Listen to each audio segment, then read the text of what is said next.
A paz do Senhor Jesus, bom dia!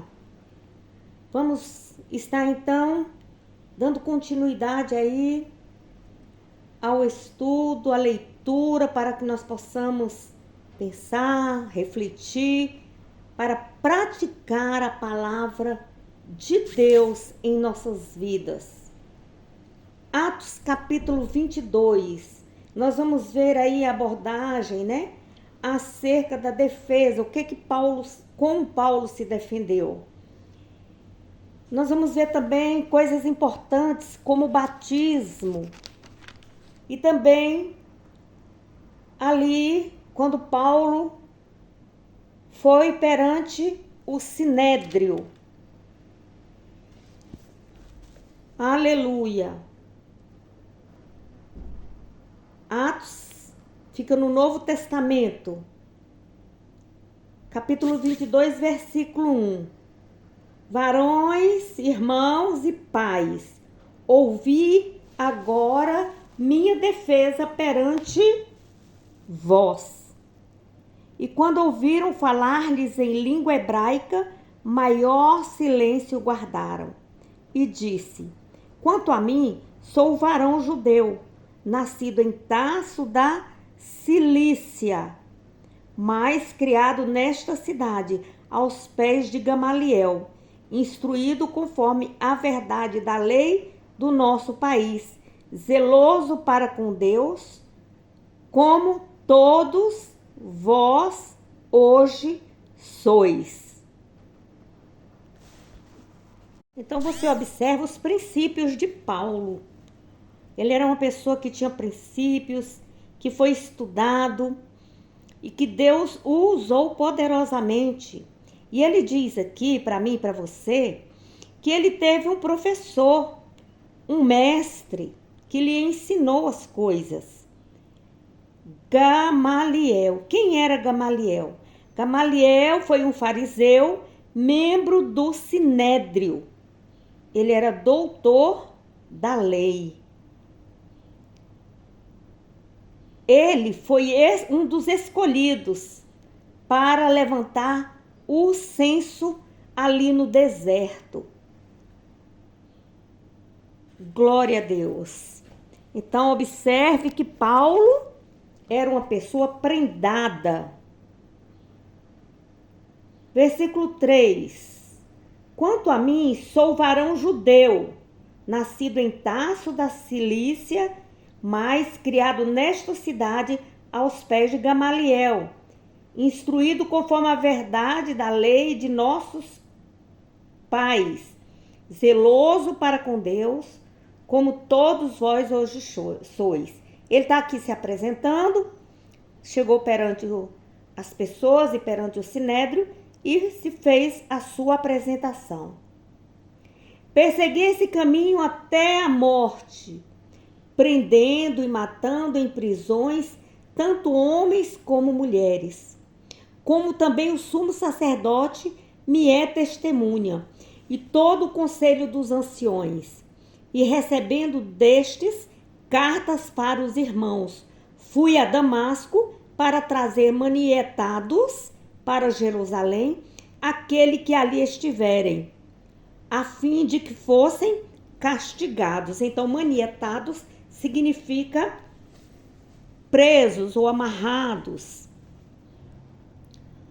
Versículo 6. Ora, aconteceu que indo eu já de caminho e chegando perto de Damasco, quase ao meio-dia, de repente me rodeou uma grande luz do céu.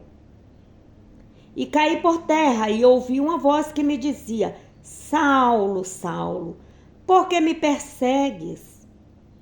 E eu respondi: quem és, Senhor? E disse-me: eu sou Jesus, o Nazareno, a quem tu persegues. E os que estavam comigo viram em verdade a luz e se atemorizaram muito, mas não ouviram a voz daquele que falavam. Então todos ali puderam observar aquela luz. Versículo 10. Então disse eu: Senhor, que farei? E o Senhor disse-me: levanta-te e vai a Damasco, e ali se te dirá tudo o que é ordenado fazer. Me desculpe, irmãos, pela essa tosse. Versículo 11. E como eu não via por causa do esplendor daquela luz, fui levado pelas mãos dos que estavam comigo e cheguei a Damasco. Então você observe aí que Paulo, ele fazia o mandado daqueles que eram superior a ele, por ele ser um homem de armas. Ele tinha que obedecer. E Deus se agradou disso, porque Deus viu o coração de Paulo. E o próprio Jesus, ele disse que aquela luz veio, mas ele não viu a Jesus. Ele viu, como os outros viram, a luz, e ele ouviu a Jesus. No versículo 11 está bem claro. E como eu não via, por causa do esplendor daquela luz, fui levado pelas mãos dos que estavam comigo e cheguei a Damasco.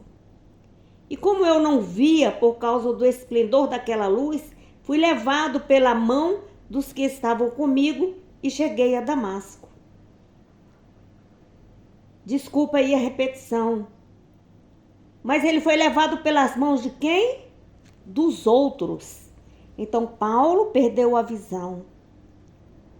Versículo 12. E um certo Ananias, varão piedoso, conforme a lei, que tinha bom testemunho de todos os judeus que ali moravam, vindo ter comigo e apresentando-se, disse-me: Saulo, irmão, recobra a vista.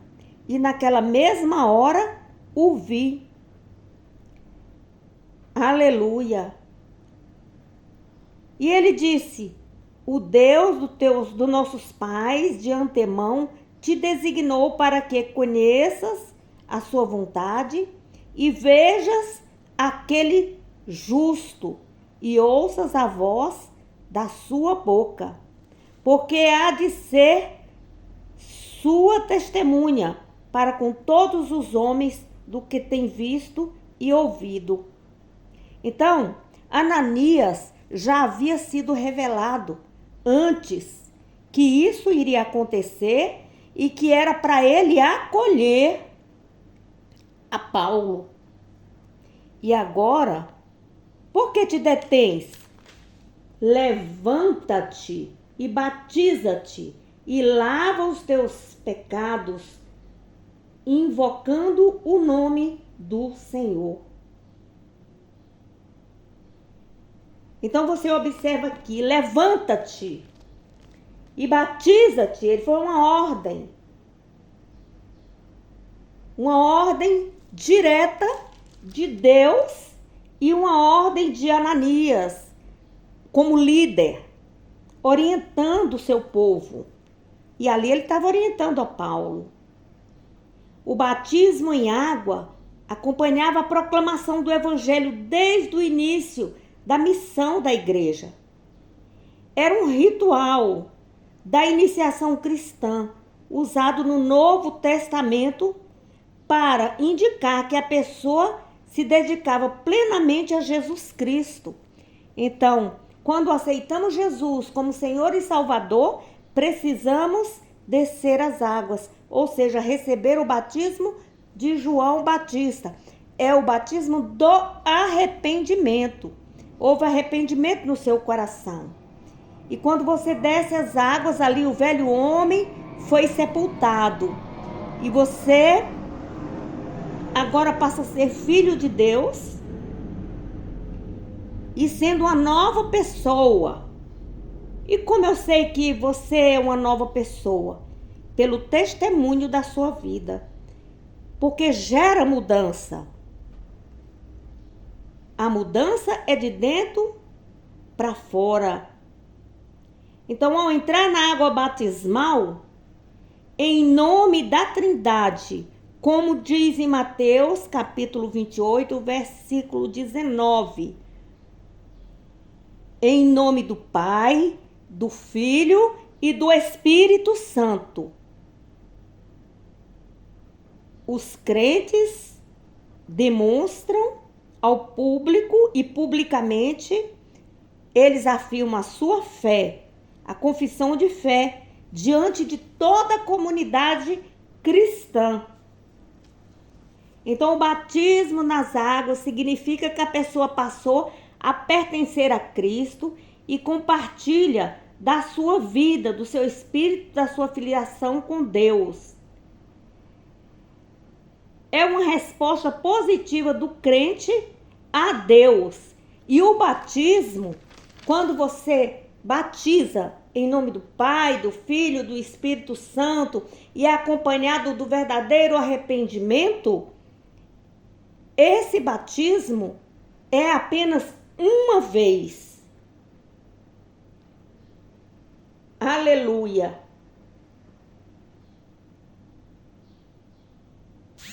Então você pode observar, se você falar em Lucas, o que dizer? O que dizer? Os mistérios de Deus, é de Deus. Aquele criminoso ali, junto com Jesus na cruz, repreendeu o outro criminoso que estava tripudiando de Jesus, porque tu não te salva a ti mesmo.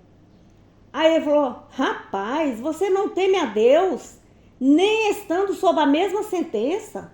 Nós merecemos morrer pelos nossos crimes, mas este homem não cometeu nenhum mal. Aí ele virou para Jesus e disse, Jesus, lembre-se de mim quando o Senhor entrar no seu reino. E Jesus falou para ele, eu afirmo a você que hoje mesmo tu estarás comigo no paraíso. Oh, glória a Deus, aleluia. E aqui é importante, eu chamo a atenção a você, do pregador de última hora, do evangelista para estar preparado, do capelão cristão estar preparado, de última hora ele foi chamado. Ali não houve batismo, não deu tempo dele descer as águas, mas houve um verdadeiro arrependimento. Deus viu o coração daquele homem e ele, com certeza, está no paraíso com o nosso Senhor Jesus Cristo. Glória a Deus. Versículo 17. E aconteceu que, tornando eu para Jerusalém, quando orava no templo, fui arrebatado para fora de mim. E vi aquele que me dizia, dá-te pressa e sai apressadamente de Jerusalém, porque não receberão o teu testemunho acerca de mim. Então você está vendo aí? Ele foi arrebatado em espírito. Ele estava sendo orientado por Jesus, diretamente por Jesus. Ó, não vão aceitar o teu testemunho, porque ele matou tanta gente, ele tripudiou de tantos cristãos, que aquelas pessoas ali não iam acreditar que verdadeiramente ele havia se convertido. As próprias pessoas da igreja, as próprias pessoas que congregavam, né, ali de casa em casa, não ia acreditar no testemunho de Paulo. Jesus falou isso para ele nesse versículo. Versículo 19. E eu disse, Senhor, eles bem sabem que eu lançava na prisão e açoitava nas sinagogas os que criam em ti. E quando o sangue de Estevão, tua testemunha, se derramava também, eu estava presente e consentia na sua morte. E guardava as vestes dos que o matavam. E disse-me, vai, porque hei de enviar-te aos gentios de longe. Então você veja bem, Jesus todo o tempo conduzindo o ministério do apóstolo Paulo. Versículo 21. E disse-me, vai, porque hei de enviar-te a outros gentios de longe. 22. E ouviram até esta palavra e levantaram a voz dizendo: tira da terra um tal homem, porque não convém que viva. E clamando eles e arrojando de si as vestes e lançando pó para o ar, o tribuno mandou que o levassem para a fortaleza, dizendo que os examinassem com açoites, para saber por que causa assim clamava contra ele. E quando estavam atando com correias, disse Paulo ao centurião que ali estava: é-vos lícito açoitar um romano sem ser condenado? Então você veja bem, eles estavam condenando a Paulo. E ele falou: isso é lícito? Condenar-me? Eu não fui julgado ainda. Aleluia. E ouvindo isto, o centurião foi e anunciou ao tribuno, dizendo: vê o que vais fazer, porque este homem é romano. Então o centurião chamou a atenção. Cuidado aí, esse é um cidadão romano, ele tem que ter cuidado com o que vai fazer com ele. E vindo o tribuno, disse-lhe: dize-me, és tu romano? E ele disse: sim. E respondeu o tribuno: eu, com grande soma de dinheiro, alcancei este direito de cidadão. Quer dizer, ele pagou, né? Paulo disse: mas eu sou de nascimento. Então ele era romano de nascimento.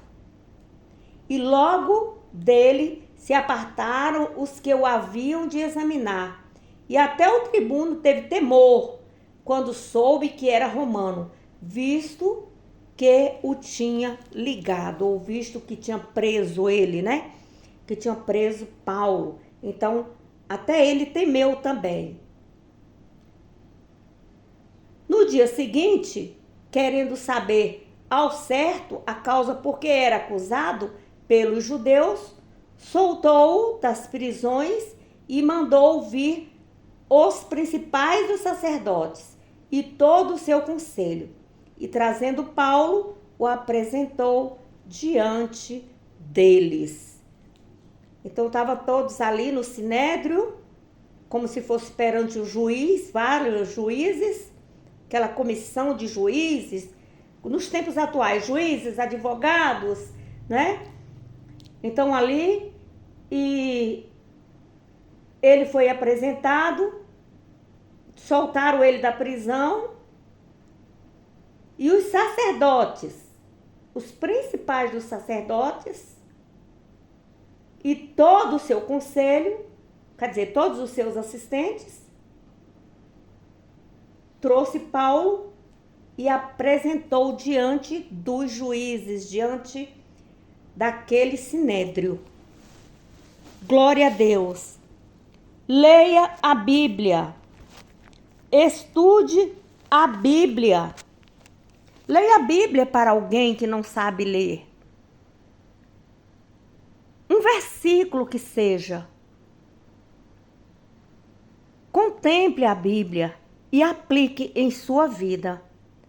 Bom dia a todos. Deus vos abençoe. Essa que vos fala é a serva do Deus Altíssimo, Risoneide Almeida Vasconcelos.